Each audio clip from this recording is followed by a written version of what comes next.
आज सिरसागंज में मैंने एक रॉटवीलर फीमेल की ड्रेसिंग की है। उसके एक पैर में जो आगे का पैर होता है उसमें कैंसर हो गया था, उसके घुटनों में। तो ये करीबन 6 महीने से परेशानी थी। तो भैया 4-5-6 महीने से दवाई भी खिला रहे, कोई आराम नहीं मिला। इसको आराम मिल जाता है तो फिर ये क्या करती है, जैसे उनका जो फील्ड है कच्चा है तो वहाँ पर जाकर ये मट्टी खोदती है। खोदने की वजह से उसकी फिर वही दिक्कत होने लगती है। कभी कभार ये ऊपर चढ़ती है, कूदती है दीवारों पे, तब दिक्कत हो जाती है।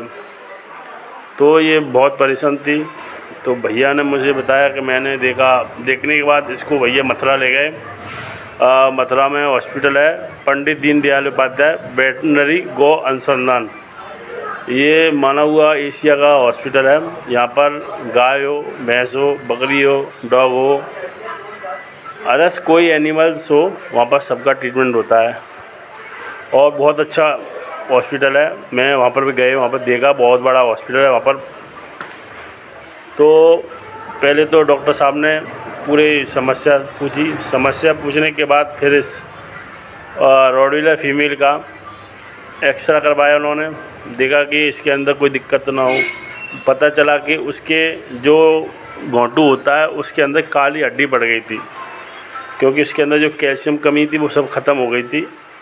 तो उसकी वजह से इसको दिक्कत हुई। तो फिर डॉक्टर साहब ने उनको दवाई दी। दवाई देने का अगले हफ्ते आना। फिर अगले हफ्ते गए, फिर डॉक्टर साहब ने दवाई दी, कहा 16 तारीख को आना। जब 16 तारीख को वहाँ पर गए तो डॉक्टर साहब ने फिर चेक किया इसका। चेक करने के बाद फिर डॉक्टर साहब ने इनको डॉग को हॉस्पिटल उसमें ले गए, ऑपरेशन थिएटर में। तो डॉक्टर साहब ने फिर उसको बेहोशी करके एनेस्थीसिया देने के बाद, जो भी देते हैं, देने के बाद उस फीमेल डॉगी का ऑपरेशन किया, जिससे कि उसकी आगे से थोड़ा नहीं काटते फिर वही दिक्कत होती। तो डॉक्टर साहब ने कहा हम पूरा काट देते, जिससे कि आगे चल के इस फीमेल को दिक्कत नहीं होगी और आगे जीने की उम्मीद भी रहेगी। तुरंत फिर डॉक्टर साहब ने इसको डॉग का आगे का पैर काट दिया। तो ये डॉग बहुत परेशान। फिर उन्होंने मेडिसिन दी। फिर मेडिसिन के बाद इसकी ड्रेसिंग होनी है 3 दिन बाद, 5 दिन बाद, 7 दिन बाद। तो फिर मैंने इसकी ड्रेसिंग की।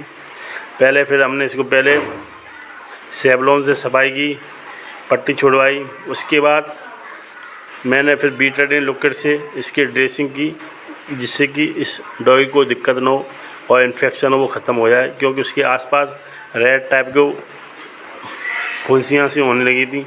तो तुरंत मैंने उसकी ड्रेसिंग करने के लिए उसके लिए बैंडेज निकाली चिपकाने के लिए, और एक गोई निकाला, ऑपरेशन जो लगाते हैं वो वाला।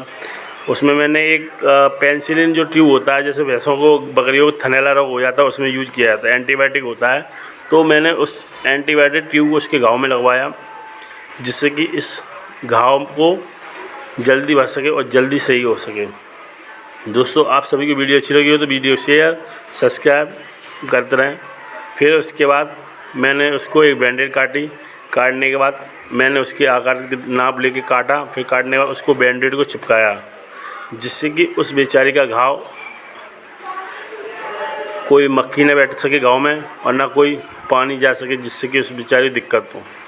फिर मैंने उसको आराम से धीमे करके उसको कुनूर दबाया, जिससे कि इसका घाव बैंडेज खुल ना सके और डॉगी को कोई दिक्कत ना हो सके, आराम मिल सके। फिर उसकी करने के बाद फिर उसने थोड़ी देर बाद फिर पीछे वाले पंजों से इसने हटा दिया। फिर मैंने दोबारा उसकी ड्रेसिंग की। करने के बाद फिर उसको 5-10 मिनट तक उसको देखते रहे कि फिर दोबारा नहीं हटा लें। उसके बाद इसने नहीं हटाई, फिर आराम से लेटी रही। फिर मैंने उसको कुछ इंजेक्शन थे वो भी लगा दिए, जिससे कि एंटीबायोटिक, तो उससे जल्दी सही हो जाए। आप सभी को वीडियो अच्छी लगी हो तो वीडियो शेयर और लाइक करते रहें। सभी भाइयों को नमस्कार और आप देखते रहें लास्ट तक।